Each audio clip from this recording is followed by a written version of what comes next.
আসসালামু আলাইকুম। আজকে আমি আপনাদের সাথে শেয়ার করব কিভাবে গ্রাফিক্স ডিজাইন কাজ শিখবেন। আপনাদের মধ্যে অনেকেরা আছেন যাদের মনের মধ্যে প্রশ্ন জাগে যে আমার তো ল্যাপটপ বা পিসি নেই, আমি কি ফোন দিয়ে কাজ শিখতে পারবো? আপনাদের এই প্রশ্নের সোজা সাপটার উত্তর হচ্ছে না। আপনারা যদি একজন প্রফেশনাল গ্রাফিক্স ডিজাইনার হতে চান, আপনাদের অবশ্যই ল্যাপটপ লাগবে। কারণ হচ্ছে এই যে ধরেন ইলাস্ট্রেটর, ফটোশপগুলা, এই ধরনের হাই লেভেল কমার্শিয়াল কাজ করতে হলে ল্যাপটপ লাগবে, ফোন দিয়ে হবে না। আপনারা ফোন দিয়ে চাইলে একটি পোস্ট ডিজাইন করতে পারবেন বা বড় জোর ক্যানভা দিয়ে এডিট করে আপনারা ডিজাইন তৈরি করতে পারবেন।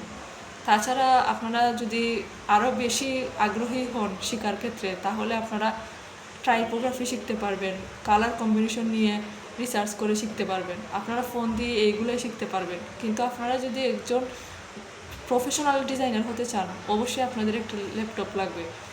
যদি আপনাদের শেখার ইচ্ছা থাকে, তাহলে অবশ্যই আপনারা ল্যাপটপ কিনে তারপরে শিখবেন। যদি নতুন কিনেও শিখতে না পারেন, তাহলে অবশ্যই সেকেন্ড হ্যান্ড একটি ল্যাপটপ কিনে শেখার চেষ্টা করবেন। আসসালামু আলাইকুম।